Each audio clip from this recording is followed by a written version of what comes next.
아, 제가 하는 사역은 어린이를 전도하고 어린이들에게 복음을 심어주는 그런 사역입니다. 하게 된 이유는 그곳에도 교회가 있고 또 교회마다 주일학교를 하지만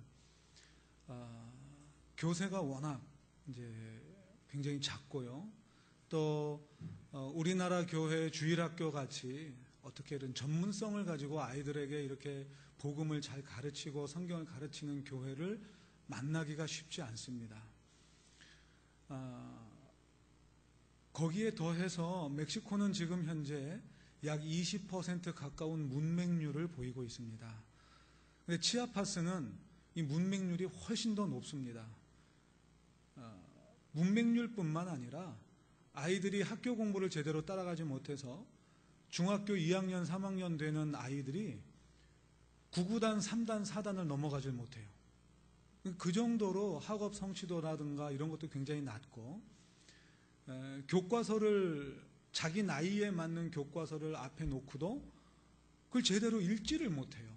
그래서 어떻게 하면 이 아이들을 좀 도울 수 있을까 하다가 도서관을 이제 하기로 하고, 처음에는 이 강대상의 한 3분의 1 정도 되는 아주 조그만 곳에서 시작을, 어린이 2명을 이제 초청해 놓고 시작을 했고, 지금은 이제 엄마들까지 오면은 때로는 한 40-50명 정도 이렇게 모이는 그런 이제 도서관 사역을 하고 있습니다. 도서관 사역을 하면서 아이들에게 책을 읽게 하고 글을 읽을 수 있는, 이렇게 공부할 수 있는 기회를 이제 주고요. 그동안 전문적으로 아이들에게 글을 읽고 쓰고 단순히 읽고 쓸 뿐만 아니라 자기가 읽고 있는 책이 무슨 책인지, 내용이 무슨 내용인지, 거기에서 내가 무엇을 공부하고 무엇을 얻어야 할지를 이렇게 전문적으로 가르쳐 줄 수 있는 선생님이 굉장히 필요했었는데, 하나님께서 또 우리의 기도를 들으시고 제가 여기 나오기 한 달쯤 전에 초등학교 선생님이 자원봉사 하시겠다고 오셨어요. 그래서 초등학교 선생님이 일주일에 월요일, 수요일 이렇게 아이들에게 읽는 법, 쓰는 법, 또 읽고 어떻게 책을 이해해야 하는지에 대해서 이렇게 어린아이들에게 가르치는 사역을 이제 시작하게 됐습니다. 이렇게 조금씩 마치 거북이가 이렇게 느릿느릿 걸어가는 것처럼 사역의 속도는 좀 느리지만 한 명 한 명 어린아이들에게 이렇게 복음을 확실하게 심어주고, 오직 예수로만 구원받는다는 이 사실, 이 진리를 이렇게 아이들에게 심어주면서 아이들이 하나님의 자녀로서 거듭날 수 있도록 돕는 사역을 저희가 하고 있습니다.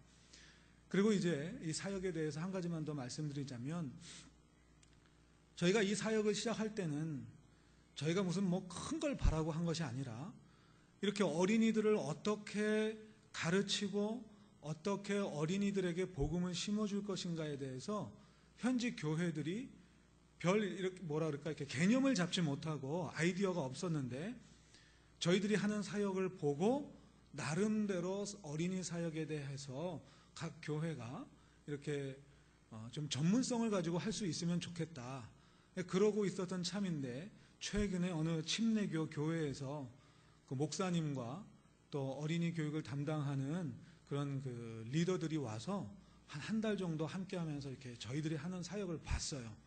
그래서 제가 오기 전에, 한국으로 이렇게 떠나오기 전에 잠깐 만나서 이야기를 듣는데 반가운 소식을 이야기하더라고요. 자기네가 이렇게 보고서 외국인 선교사가 와서 이렇게 하는데 선교사가 할 게 아니라 우리가 해야 되는 거 아니냐, 그러면서 그 교회에서도 같은 사역을 시작하기로 했습니다.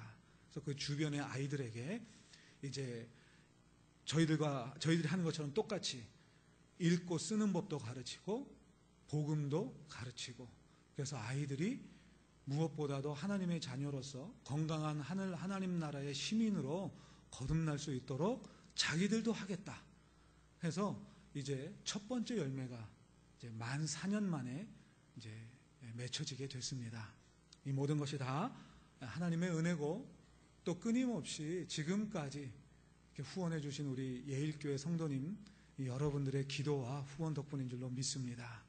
앞으로도 끊임없이 후원해 주시기를 부탁드립니다.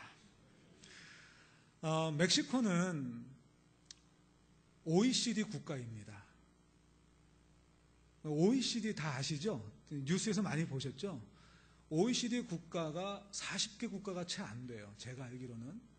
이 지구상에서 또 그래도 나름대로 좀 잘 사는 나라라고 이렇게 정해놓은 몇 개 안 되는 나라 중에 멕시코가 들어갑니다. 그럼에도 불구하고 여전히 멕시코는 가난합니다.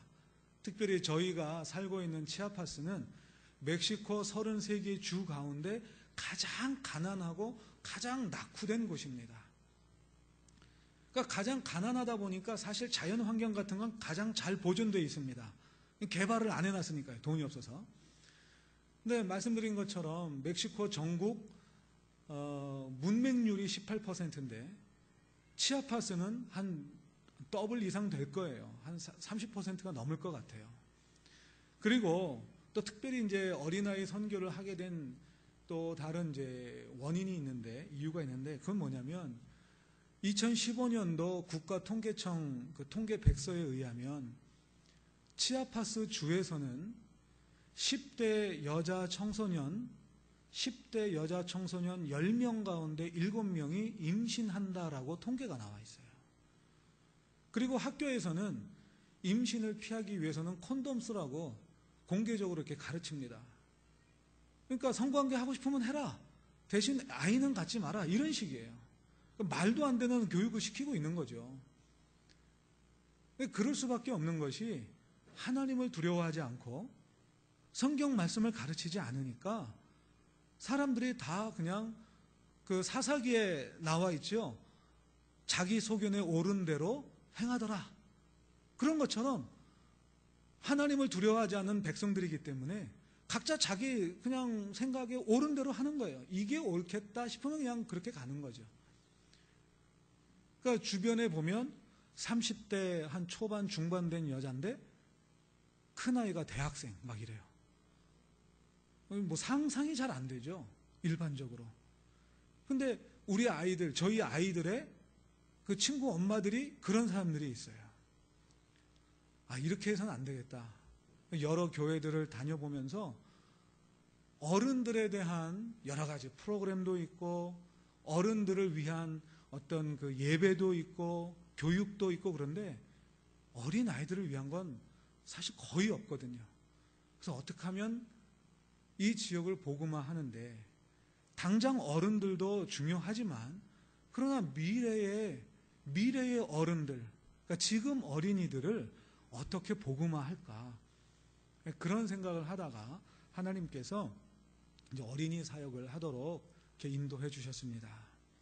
그리고 멕시코는 부유합니다마는 그리고 자원도 지하 자원도 굉장히 많지만 일반 백성들은 굉장히 가난합니다. 그리고 산업 발전이 우리나라 같지 않아서 책 한 권을 사더라도 우리 아이들이 이렇게 보통 집에 보면 이렇게 왜 동화책들 다 있잖아요. 그렇죠? 아이들 태어나면 읽으라고 동화책들 막 사주고 그러는데 동화책 한 권 사서 집에서 읽히는 집들이 그렇게 많지 않아요. 그 이유는 책값이 너무 비싸서 그렇습니다. 이번에 오면서도 사실은 뭐 선교사들 나오면 후원해 주십시오 하죠. 저도 마찬가지입니다만 제가 그동안 후원을 받으면서 또 제가 한인교회 담임을 하다가 이제 선교사로 나갈 때에 받은 퇴직금, 전별금 뭐 이런 거 저런 거 다 모아서 그동안 저희 도서관에 어린이들이 아주 유아부터 중학교 1, 2학년 정도 수준의 아이들이 읽을 만한 책들, 사전들 이런 책들을 대략 한 500권이 좀 넘는 책을 이렇게 구비했는데 거기에 정말 저희들이 가진 모든 것을 다 쏟아 부었어요. 그래도 책이 부족하죠. 더 있어야 되는데 공간은 있는데 책이 없으니까. 그래서 우리 예일교회에서도 저를 그동안 계속해서 후원해 주셨지만 혹시 오늘 이후에 마음에 감동이 되시는 분들이 계시다면 책값을 후원해 주시면 좋겠어요. 한 50페이지도 채 안 되는 어린아이들이 읽는 책이 우리나라 돈으로 하면 뭐 얼마 안 낼지 몰라요. 뭐 한 8,000원 정도, 뭐 10,000원 정도 되는데 그걸 살 여력이 없어요. 그 지역 사람들이. 그러니까 서점에 가면 하루 종일 팔이 날려요. 하루 종일. 그러니까 저희들이 가면 반가워해요. 왜냐하면 저희는 가면 한번 샀다 하면 한 2, 30권을 대량으로 막 사니까. 그래서 그 서점에서는 저희들에게는 뭐 많을 땐 70% 정도까지 디스카운트도 해주고요. 그러면서 서점도 좀 이렇게 알려주고 광고도 해달라고 하고 그런 상황입니다. 그래서 앞으로 멕시코에 복음화를 위해서 어린아이들이 성장하는 가운데 복음을 받아들이는 것이 얼마나 중요한지 뭐 2번 말씀 안 드려도 여러분 다 아실 겁니다. 비록 저는 저 혼자서 저희 가족이 함께하는 작은 사역이지만 그러나 하나님께서 함께 하시면 이 작은 사역 가운데 그 지역의 지도자들도 배출되고 다방면의 리더들이 나올 줄로 저는 믿습니다. 그 리더들이 각자의 자기의 삶의 자리에서 복음화를 하면 그 한 명이 10명을, 10명이 1000명을, 1000명이 그 도시 전체 또는 나아가서 그 주 전체를 복음화하게 될 거라고 믿습니다. 그런 소망을 가지고 저와 함께 열심히 기도해 주시고 후원해 주시기를 깊이 부탁드립니다. 오늘은 또 우리 제3여전도회 여성교회 헌신예배라고 또 말씀을 해주셔서 또 따로 말씀을 좀 준비했습니다. 여러분, 선교라는 게 뭘까요? 많은 사람들이 선교 그러면 말 안 통하는 외국에 가서 전도하는 게 선교다 그렇게 생각하십니다. 틀린 대답은 아닙니다. 맞습니다. 그러나 좀 더 넓은 의미에서 선교라고 하는 것을 생각해 보면 사실은 우리의 삶이 선교입니다. 우리의 삶이 선교예요. 저는 신학교에서 목사가 되기 위해서 신대원 3년 과정 공부하고 또 2년 동안 선교가 무엇인지에 대해서 석사 과정 공부하고 또 실제로 선교하는 현지에 가서 선교하고 있지만 1년 365일 지금까지 내내 제 마음속에 하나님이 던지시는 화두가 있다면 과연 선교가 무엇이냐라고 하는 것입니다. 선교는 그래서 지금까지 제 사역을 놓고 생각해 보건대 선교는 준비하는 것입니다. 준비하는 것. 그럼 무엇을 준비해야 할까요? 그것은 각자의 위치에 따라서 각자의 삶의 모습에 따라서 다릅니다. 특별히 오늘 헌신하기로 이렇게 다짐하신 우리 제3여성교회 회원들 제가 아까 특송하실 때 보니까 모르겠어요. 이 연령대가 우리 예일교회 여성교회 가운데 한 중간쯤 되나요? 더 되나요? 밑에서요? 젊으시군요. 죄송합니다. 밑에서 두 번째. 그럼 밑에서 두 번째면 얼마나 많은 여성교회가 있는 거예요, 도대체? 그만큼 성도가 많다는 얘기죠. 할렐루야. 앞으로 더 늘어나게 되기를 축원합니다. 앞으로 제가 한 3년 후에, 4년 후에 오게 될지 모르겠지만 지금 만 4년 만에 지금 왔거든요. 혹시 저를 기억하시는 분이 계실지 모르지만 이 다음에 또 제가 한 4년 후에 올 때는 이거 다 때려부시고 이 일대를 다 사서 교육관도 지으시고, 아멘? 주차장도 그냥 한 3, 4층짜리 주차 건물 지으시고, 아멘 소리가 어디 가서 그렇게 하면 아멘 그러던데. 자, 주차 건물도 지으시고, 그냥 막 애들 어디 여름 성교 가면 그냥 막 관광차 한 10 몇 대 딱 불러서 그냥 이렇게 가시고, 그래서 이 교회가 부흥하시기를 주님의 이름으로 축원합니다. 여러분, 준비라고 하는 것이 굉장히 중요한데, 저는 지금 어린 아이들을 준비하고 있습니다. 여러분들은 무엇을 준비하십니까? 우리 믿음이라고 하는 것, 신앙생활이라고 하는 것도 별반 다르지 않습니다. 우리 한국 성도들, 한인들 이렇게 보면 분명히 알고 있는데 질문하면 대답을 잘 안 하시더라고요.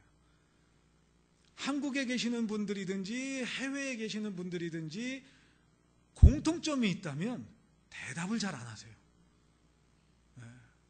제가 저 미국 이런데 가까우니까, 멕시코에서 가까우니까 가끔씩 이렇게 와서 설교해달라고 해서 이렇게 가보면 저는 저 혼자 막 이렇게 하는 설교 잘 안 하고 막 질문도 하고 그러거든요.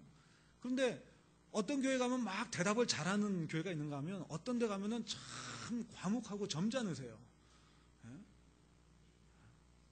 어딜 교회에서 입을 열고 막 그런 교회가 있는가 하면, 또 어떤 교회 가면 막 이렇게 그냥 대답하시면 되는데 저요 그러고 막 손을 들어요. 저 뒤에서 안 시키면 또 삐지고. 여러분, 저는 여러분들의 삶이, 특별히 우리 제3여선교회 회원들의 삶이 어떤지 몰라요. 그러나 각자의 삶 속에서 분명히 신앙생활들 다 하고 계실 거 아니겠습니까? 근데 오늘 저는 특별히 그 가운데 제목을 어머니 윤희계라고 했습니다. 어머니가 하는 일이 뭘까요? 아침에 늦잠 자는 애들 깨우고, 일찍 일어나서 밥 차릴 준비하고. 우리나라는 이제 도시락 안 챙기죠. 학교에서 다 급식하죠. 전국이 다 그렇잖아요. 멕시코는 여전히 도시락 쌉니다. 그러니까 제 아내는 새벽 4시 조금 넘으면 일어나서 제 도시락까지, 도시락 4개를 싸요. 저희가 아이들이 셋인데. 얼마나 힘들어요. 안 일어나는 애들 2번, 3번 불러도 안 일어나고 올라가서 그냥 막 깨워가지고 하는 일이 굉장히 많죠. 어머니가 하는 일은 자녀들을 준비시키는 일입니다. 단순히 학교 가는 준비를 시키는 것이 아니고, 과연 우리의 자녀들을 어떻게 하나님의 사람으로 변화시키고 성장시킬 것인가. 이 일은 이 세상 무엇보다도, 이 세상에 우리가 해야 할 일이 참 많지만 그 일들 가운데 저는 가장 중요한 일이라고 생각합니다. 제가 어린이 선교를 하고 있다고 해서 말씀드리는 것이 아니고요. 저희 어머니도 제가 목사가 되기 위해서 얼마나 많이 무릎을 꿇고 기도하시고 눈물을 흘리셨는지 몰라요. 저는 목사가 되고 싶지 않다고 저 어머니 마음에, 가슴에 대못을 찍었던 사람이에요. 목사는 무슨 목사냐고, 나 같은 사람 목사 되면 그 교회 망한다고 막. 제가 이렇게 여러분들이 보실 땐 참 이제는 굉장히 선하게 보이고 선교사고 목사고 어린이 사역하고, 아까 다 보셨죠? 막 웃고 있고. 우리 목사님 아시지만 신대원 다니기 전까지, 신대원 다닐 때도요, 저 웬만한 사람들 거들떠보지도 않고, 어디 가서 좀 경우에 빠진 짓 하는 사람들 보면 저게 인간이야? 하던 사람이에요. 제가 저를 잘 알아요. 그러니까 제가 만약에 목사가 되면 교회에서 뻘짓거리하는 사람 가만둘 수가 없어요. 어릴 때부터 교회에서 큰 소리치고 목사님 괴롭히고 성도들 괴롭히는 사람들 보면 제가 사람 취급을 안 했던 사람이에요. 그런 사람이 목사 되면 어떻게 해요? 그럼 그 교회 풍지박살 나는 거죠. 그런데 신대원 들어가고 전도사로 사역을 하고 하나님께서 목사를 만들어 주셨는데, 지금까지 이렇게 생각해 보니까, 지난 저의 삶의 이 뒤안길을 이렇게 보니까 하나님께서 준비시켜 주셨구나 하는 것을 느끼게 됩니다. 하나님께서 왜 이렇게 정말 고집도 세고 어찌 보면 정말 목사가 돼서는 안 될 것 같은 사람을 목사를 시키셨을까? 준비시켜 주신 것. 오늘을 위해서, 또 미래를 위해서. 하나님이 저를 준비시켜 주셨고 또 저를 통해서 어린 아이들을 준비할 수 있도록 은혜를 부어주셨다라고 하는 것입니다. 여러분들도 마찬가지라고 저는 생각합니다. 각자 지금까지 인생을 살아오시면서 많은 경험을 하셨고 많이 배우셨고 그리고 지금까지 이렇게 살아오시는 가운데 하나님께서 여러분들을 준비시켜 주셨을 줄로 믿습니다. 그리고 이제는 여러분들이 준비를 하셔야 할 때입니다. 또 다른 사람들을 준비시켜야 할 때입니다. 누구부터 해야 할까요? 바로 내 아이들입니다. 왜 준비시켜야 할까요? 우리의 아이들이 디모데와 같은 사람이 되도록. 다 목사시키라는 얘기가 아니에요. 디모데처럼 하나님의 훌륭한 일꾼으로 성장할 수 있도록 준비시켜야 한다라고 하는 것입니다. 여러분, 디모데는 그 아버지가 헬라 사람입니다. 어머니는 유대인입니다. 요즘으로 치면 한국 사람이 외국에 이민을 나가서 살다가 그곳 남자와 만나서 결혼해서 아들을 낳았다라고 하는 거예요. 그런데 여러분, 지금도 이스라엘 사람들 마찬가지지만 얼마나 자존심 강한 민족입니까? 유대인들이. 우리 한국 사람들도 참 자존심 강해요. 그렇죠? 외국 나가보세요. 얼마나 자존심 강한지 몰라요. 이 이민 나가서 사는 이 한국 사람들 보면요, 상당히 강합니다. 이 한국에서 이민 나가기 전에는 아주 부드럽고 온유했던 사람도 나가면 굉장히 강한 사람이 돼요. 왜냐하면 아차하는 순간에 갖고 있는 모든 거 다 날릴 수 있고요. 아차하는 순간에 실패할 수 있고, 말도 언어도 풍습도 역사도 문화도 다 다른 것이니까 그냥 정신 바짝 차리고 살아야 되는데 실수하면 모든 것이 다 공든탑이 무너지니까 아주 사람들이 성격이 강해요. 그래서 참 목회하기 힘든 곳이 이 이민교회이기도 합니다. 그런데 그 이민 나가서 10년, 20년, 30년, 40년을 사시는 분들도 한 가지 공통적으로 주장하는 것이 있는데, 그게 뭐냐면 우리 아이들만큼은 현지 사람이 아닌 한국 사람하고 결혼해서 살면 좋겠다라고 하는 거예요. 며느리도 한국 사람, 사위도 한국 사람. 근데 아이들의 입장은 달라요. 그렇죠? 생각해 보세요. 만약에 아주 어려서 갔거나 저희 아이들처럼 만약에 거기서 태어난 아이들 같으면 거기 사람이 더 좋아요. 말도 통하죠. 거기에 문화와 풍습도 이미 다 익숙하지요. 또 그리고 한국 사람이 많지 않아요. 저희가 사는 곳에. 저희가 살고 있는 그 뚝스틀라라고 하는 이름의 도시는 한국 사람이 7명 사는데요. 저희 가족 5명 빼면 2사람이 있어요. 이 2사람이 다 저보다 나이들이 많아요. 남자분들인데. 그러니까 저희 아이들이 1년 365일 또래 한국 아이들을 만날 수가 없는 곳이에요. 그렇게 자라다 보면 결국은 누가 더 친하겠어요? 한국 사람이 친하겠어요? 그 나라 사람이 더 친하겠어요? 그 나라 사람이 더 친하죠. 그러니까 세대 간의 갈등도 오고요. 그래도 고집을 꺾지 않으세요. 제가 아는 어떤 저 미국 버지니아에 살고 계시는 장로님이 이제 연세가 80이신데 막내 아들이 저랑 동갑이거든요. 근데 그 막내 아들이 결혼을 이제 할 때에 저희 아버님 이제 해병대 친구분이신데 전화를 하셨어요. 야, 우리 막내 아들 결혼한다. 야, 축하한다. 그랬더니 우시더래요. 그래서 저희 아버님이 야, 너 왜 울어? 경사스러운 일인데. 그랬더니 미국 여자랑 결혼한대. 그 위에 둘은 이제 한국 사람하고 결혼해서 한국 사위 1명, 한국 며느리 1명 이렇게 있는데 막내가 하필이면 미국 여자랑 한다고 고집을 피워가지고 결국은 한다는 거예요. 우리나라 사람들 참 강해요. 그러고 보면 고집 꺾지 않고. 여러분 유대인들도 마찬가지입니다. 얼마나 하나님이 선택한 민족이라고 하는 이 선민의식, 선민사상, 이 선민이라고 하는 이 자존심이 강한지 몰라요.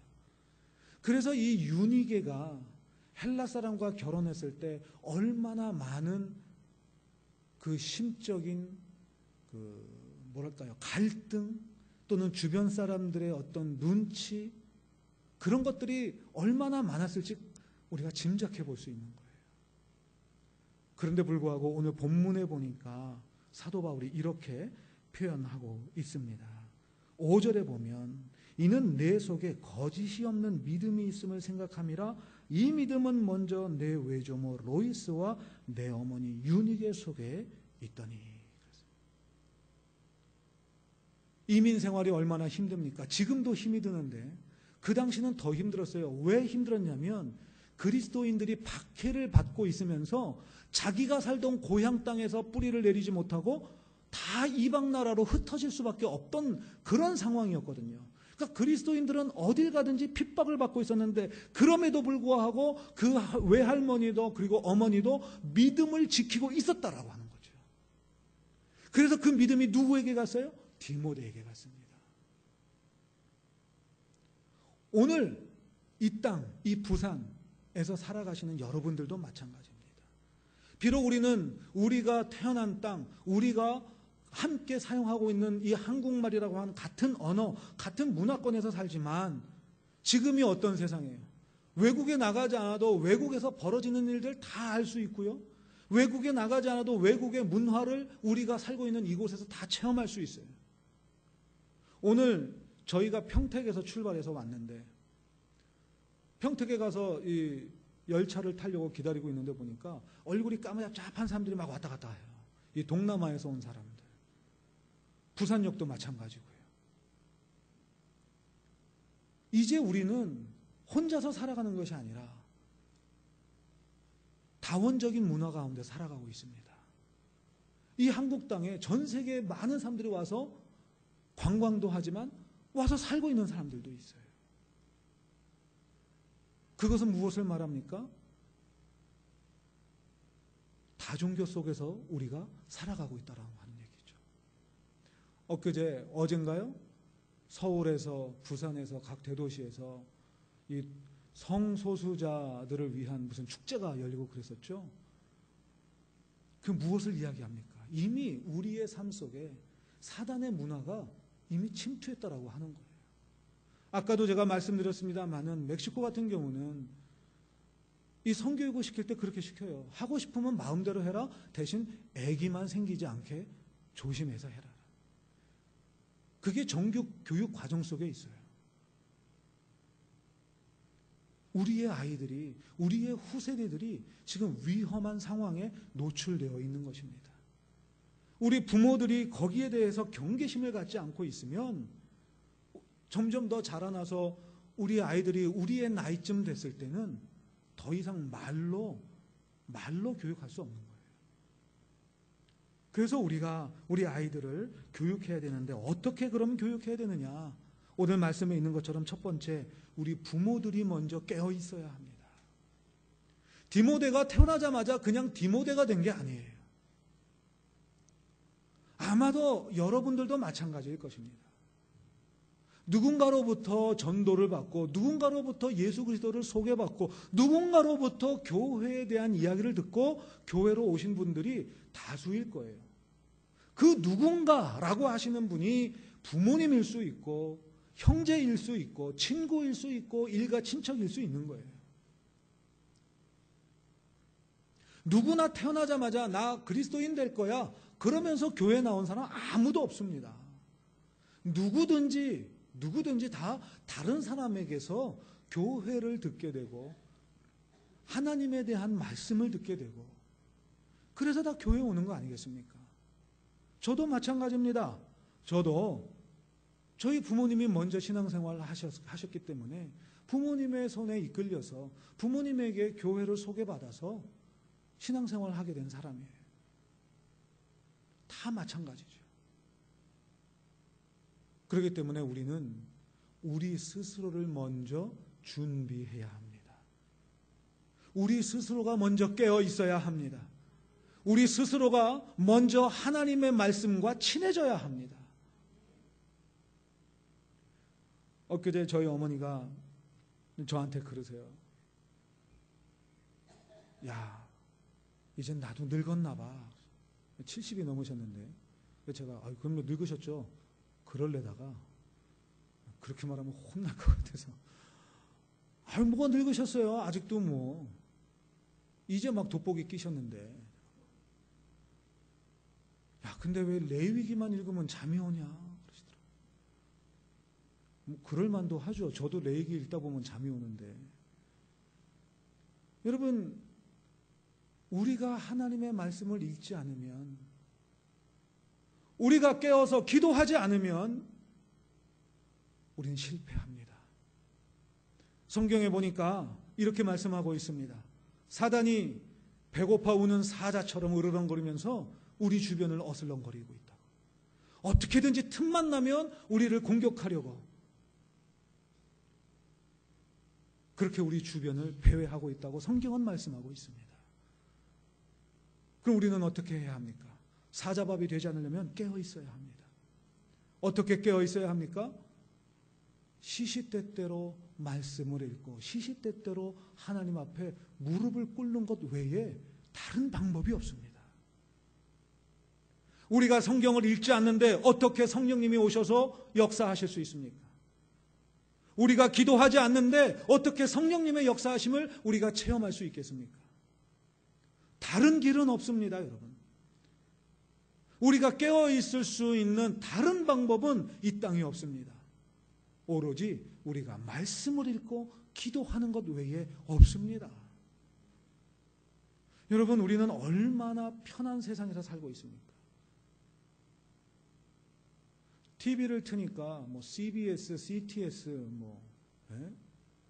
저 멀리 떨어진 멕시코 치아파스에서도 다 들을 수 있어요. 다 볼 수 있어요. 제가 가끔 이렇게 영적으로, 정신적으로 이렇게 좀 지칠 때가 있어요. 몸도 그렇고요. 어린이 사역을 이렇게 하다 보면 좀 표현이 좀 죄송스럽습니다만 마치 밑빠진 독에 물 붓기 같아요. 어린아이들은. 그렇잖아요. 이해하시죠? 그게 무슨 말인지. 그냥 막 가르치고 뭐 했는데 그 다음 주에 또 만나면 아무것도 모르고 그냥 또 와요. 아이들 보면. 그래도 또 그냥 똑같이 계속 주입을 해야 돼요. 왜요? 지금을 보고 있는 것이 아니라 미래를 보기 때문이죠.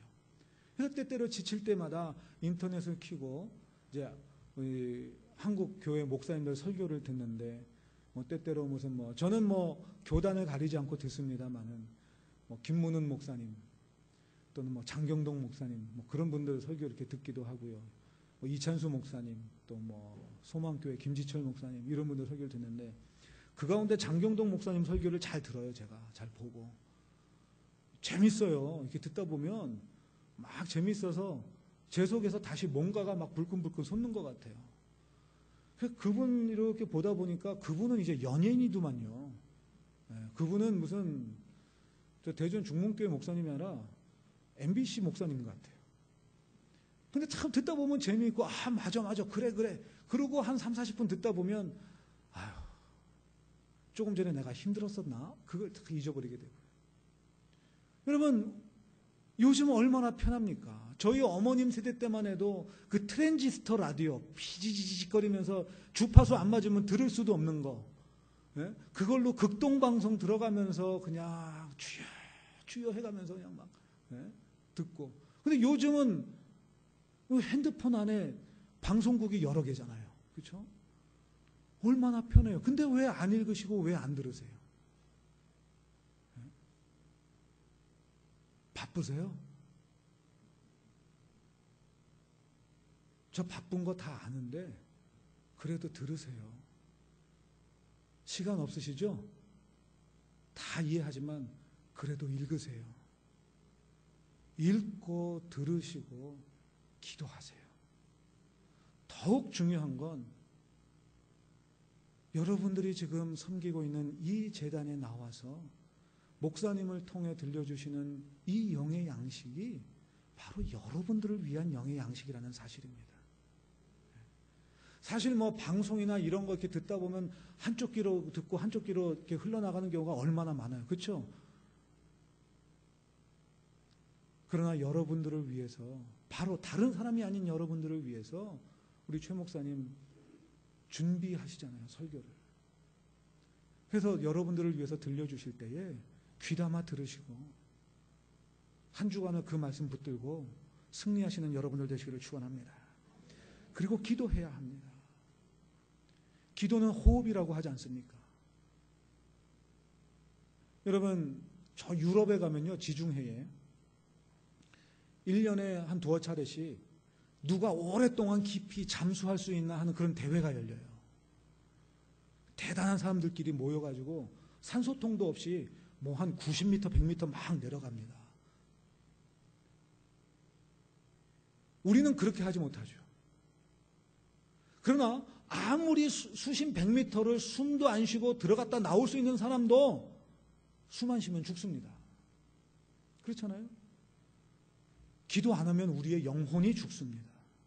우리의 영혼이 죽으면 우리의 자녀들도 죽습니다. 여러분들의 영혼이 죽는 그 순간 여러분들의 가정이 죽습니다. 여러분들의 교회가 죽습니다. 기도해야 합니다. 기도해야 합니다. 이번에 저희가 이 한국에 이제 나오는데도 참 하나님께서 많이 역사해 주셔서 나왔습니다. 저희 큰 딸하고 둘째 아들을 이제 함께 데리고 나왔는데, 이제 한국에 한번 나가야 되긴 하겠는데 어떻게 나가지? 그래서 연초부터 기도했어요. 아니, 작년 말부터 하나님, 2018년에는 한번 나가서 부모님 좀 얼굴도 좀 뵙고, 또 한 5년 못 나갔으니 효도도 좀 할 수 있게 하나님 기회를 주세요.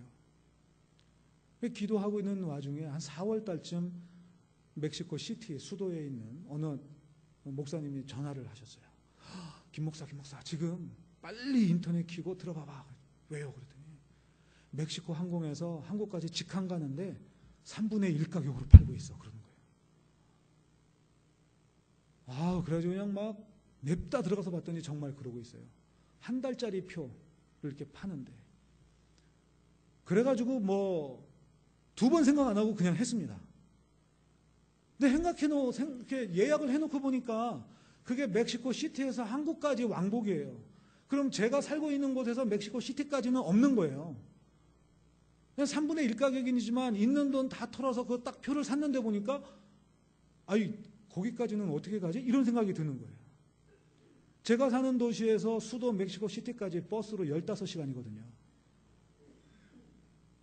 아까는 하나도 안 놀라시더니 15시간 그러니까 이러시네요. 비행기로는 1시간 반. 근데 비행기 티켓 값이 버스 가격에 아주 최고로 비쌀 땐 한 4배 되거든요.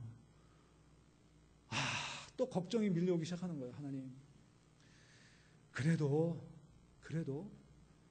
우리가 출발하기 전까지 비행기 티켓 주실 줄로 믿습니다. 그래서 왔잖아요. 미국에 있는 선배 목사님 교회에서 후원해 주신다고 400불을 보내셨는데 그 400불이 딱 저희 3사람 뚝스틀라에서 멕시코 시티까지 왕복 비행기표 티켓 값이 됐어요. 그래서 이번에 왔습니다.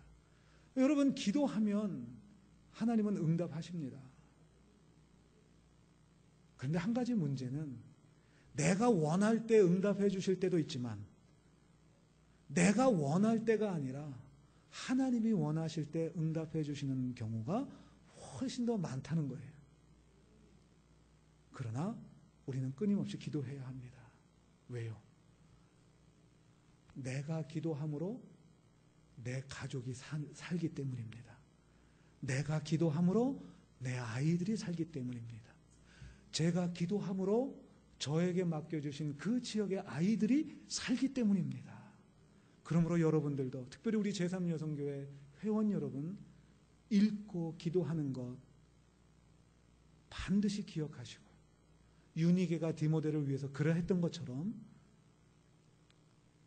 읽고 기도하는 여러분들의 사명 잊지 않으시기를 주님의 이름으로 축원합니다. 그러면 우리가 그렇게 기도하면 전부 다 디모데처럼 될까요? 여러분, 디모데는 사도 바울을 만났습니다. 어머니로부터 믿음 생활을 잘했지만, 믿음 교육 받았지만, 디모데가 바울을 만나기 전까지는 그냥 교회에서 참 착하다, 믿음 생활 잘한다, 그렇게 인정받는, 요즘 말로 하면 착한 교회 오빠 정도 수준이에요. 그런데 사도 바울을 만났어요. 여러분, 사람을 만난다는 게 이렇게 중요합니다. 우리가 믿지 않는 사람들도 그런 말 하잖아요. 인덕이 있다 그러죠. 사람과의 관계 속에서 좋은 사람을 잘 만나고 또 내가 좋은 사람이 되어주는 것. 그러니까 우리가 하나님 말씀 읽고 기도하는 것도 중요하지만 또 한 가지 중요한 건 이 교회 안에서 우리의 자녀들이 좋은 사람을 만나야 돼요. 좋은 신앙의 인물들을 만나야 돼요. 첫째는 목사님, 또 각 교회 학교의 지도자들, 선생님들. 그러기 위해서는 교회가 잘 되어야 합니다. 교회가 부흥해야 합니다. 교회가 부흥하기 위해서는 뭘 해야 되겠어요? 전도해야 되겠죠? 전도 안 하는데 어떻게 부흥합니까? 그럼 뭐가 전도일까요?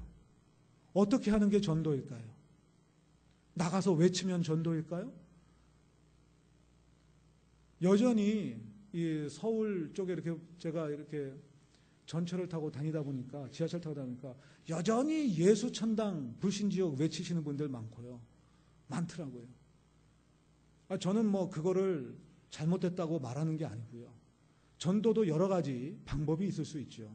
우리나라에 전도하는 방법, 특강, 세미나, 프로그램 많잖아요. 그렇죠? 그런데 성경은 전혀 다른 말씀을 우리에게 들려주시고 있습니다. 사도행전에 보면 이 수리아 안디옥에 교회가 생겼습니다. 근데 그 교회의 교인들이 역사상 처음으로 그리스도인이라는 별명을 얻었습니다. 처음 그리스도인이라고 할 때 그 그리스도인은 좋은 의미에서가 그리스도인이 아니라 놀리는 의미였어요. 왜냐하면 이 그리스도인이라고 하는 단어, 그 원어는 무슨 뜻이냐면 그리스도의 노예라는 뜻이거든요. 그러니까 그리스도에게 붙잡혀 있는 노예 같은 사람들, 그런 뜻이었어요. 근데 그 사람들이 칭찬받았어요. 왜? 그들의 삶이 너무나 깨끗하고 그들의 삶이 너무나 정직하고 그들의 삶이 누구에게든지 베푸는 삶이었습니다. 그래서 그들은 자기가 가지고 있는 것을 다 팔아서 사도들에게 주고 교회 리더들에게 주고 자기가 가지고 있는 것을 누구에게나 다 나눠주는 삶을 살았어요. 그러면서 그 당시 사람들이 전혀 생각할 수 없었던 전혀 다른 라이프 스타일을 보여주니까 그 지역 사람들이 감동을 받아서 전도하지 않아도 그 삶의 모습을 보고 다 그리스도인 되려고 교회로 모여들었다라고 하는 것이 성경의 증언입니다. 근데 왜 지금은 그런 역사가 나타나지 않을까요? 근데 왜 지금은 사람들이 어떻게 전도해야 되는지 특강을 듣고 프로그램을 참여해야 할까요? 우리의 삶이 2000년 전 최초의 그리스도인들과 비교해 볼 때 그런 삶이 아니라는 거죠. 그러면 오늘 이제 설교 말씀 들었으니까 오늘까지는 그렇다 치고 내일부터 여러분들이 가지고 있는 자동차 파시고 집도 팔고 은행에 있는 계좌 다 털어서 돈 다 찾으시고 목걸이 반지 다 전당포에 잡히고 그러니까 다 나누고 살면 되나요? 아닙니다. 그게 아니에요. 그게 아니에요. 중요한 건 2000년 전 그리스도인들의 삶 속에 성령께서 역사하셨다는 것입니다. 나누었다고 해서 가진 것을 다 털어서 나눠줬다고 해서 그게 중요한 게 아니라 그들의 기본적인 삶의 자세가 사람들이 볼 때 감동받을 수밖에 없는 삶의 자세였다라고 하는 거예요. 모든 사람들이 다 나눌 수 있는 건 아니잖아요. 그렇죠? 그때 당시에는 가난한 사람도 있었어요. 나눌 것이 없는 사람들도 있었어요. 그러나 그들의 삶은 예수 그리스도를 본받는 삶이었다라고 하는 거죠. 2000년 후에 살아가고 있는 우리도 마찬가지입니다. 우리의 삶의 모습은 조금 다를 수 있습니다. 우리의 삶의 양식은 조금 다를 수 있습니다. 그러나 기본적으로 우리는 그리스도인입니다. 그들이 그리스도인이었던 것처럼 오늘 우리도 그리스도인입니다. 그들이 그리스도를 닮아가려고 노력했던 것처럼 우리도 그리스도를 닮아가려고 노력하는 그리스도인들입니다. 바라기는 우리 예일교회 모든 성도님들은 여러분들의 얼굴에서, 여러분들의 몸짓 하나에서, 주고받는 그 짧은 대화 속에서 그리스도가 나타나게 되기를 축원합니다. 어디 가서 우리 예일교회 한번 와봐라고 전도하지 않아도, 말하지 않아도 여러분들에게서 향기가 나타나야 돼요. 무슨 페브리즈 이거 아니에요. 무슨 향수 이거 아니에요. 여러분들의 작은 몸짓 하나가, 여러분들의 작은 말 한마디가 그리스도의 향기가 되어야 될 줄로 믿습니다. 정해진 시간이 있지요. 설교는 제가 한 3시간 분량을 준비했는데, 이 멕시코에 가면요, 멕시코 목사님들은 기본 2시간 설교합니다. 제가 거짓말하는 게 아니라 대부분 그렇게 해요. 한 2시간도 안 돼서 설교 끝내고 내려가면 그 교회 장로님들이 붙잡고 왜 하다 말고 가냐고 그래요. 그러나 또 여기는 멕시코가 아니고 부산이고 또 여러 가지 이후에 또 행사들도 있고 하니까 맞춰야 될 것 같아요. 저는 마음이 너무 아쉬워요. 지금 하고 싶은 말 너무 많은데 맞춰야 되는 이 상황이 너무 참 그렇습니다. 그러나 마치겠습니다. 여러분, 말씀을 마치면서 다시 한번 여러분들께 강조해드리고 싶습니다. 제 인생 어느 때인가 하나님께서 불러가시면 그냥 그 순간에 끝납니다. 그렇죠? 여러분들도 마찬가지, 어린아이들도 마찬가지입니다. 언제 어느 때일지 모르지만 하나님께서 정하신 때가 되면 우리는 모든 것을 다 내려놓고 훌훌 털고 하나님 앞에 가야 합니다. 근데 성경은 말씀합니다. 누구든지 하나님 앞에 가면 하나님께서 재판하실 거라고. 다른 게 아니에요. 하나님 우리에게 물으실 거예요. 아무개 집사야, 아무개 권사야, 아무개 장로야, 김 목사, 너 뭐 하다 왔어? 여러분 뭐라고 대답하실 것입니까? 여러분 무엇을 하나님 앞에 보여드릴 것입니까? 1달란트 받은 사람 되시기를 원하십니까? 5달란트 받은 사람 되시기를 소망하십니까? 바라기는 우리 예일교회에 속한 모든 성도님들은 최소한 2달란트 받은 종들이 되시기를 소망합니다. 최소한 2달란트입니다. 열심히 최선을 다해서 준비하십시오. 여러분 스스로를 준비하시고 여러분들의 자녀들을 준비하십시오. 그래서 우리 예일교회가 제가 아까 농담처럼 말씀드렸지만 이제 앞으로 또 한 3, 4년 후에 다시 뵐 때엔 이 지역에서 그리스도의 향기로 제일 가는 교회 되시기를, 발 디딜 틈 없는 성도들로 가득 차는 그런 교회 되시기를 주님의 이름으로 축원드립니다. 기도하십시다. 아버지 하나님 감사합니다. 부족한 종을 또 이곳 하나님 사랑하시는 몸된 교회 우리 예일교회로 인도하여 주시고 우리 예일교회 성도님들과 함께 복된 하나님의 말씀을 나누게 하시니 감사드립니다. 우리 예일교회를 우리 주님께서 피값으로 생명값으로 사셨습니다. 이 교회가 날로 날로 부흥케 하여 주시옵소서.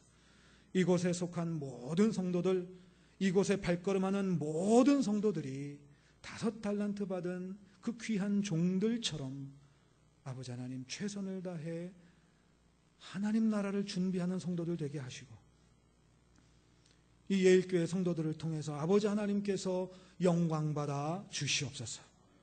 우리는 이렇게 잠시 만나 은혜를 나누고 헤어지지만 그러나 다시 만날 그때에 하나님께서 함께하여 주신 그 표징이 나타나게 하시고 이 예일교회가 커짐으로 성장하고 부흥함으로 이 부산 지역이 복음화되는 놀라운 은혜와 역사가 있게 하여 주시옵소서. 더불어 멕시코에서도 하나님 역사하여 주시고 부족한 종을 통하여 많은 어린아이들이 복음을 듣게 하시고 하나님 나라 시민으로 성장할 수 있도록 우리 성령께서 인도하시고 역사하여 주옵소서. 감사드리며 예수님 이름으로 기도하옵나이다. 아멘.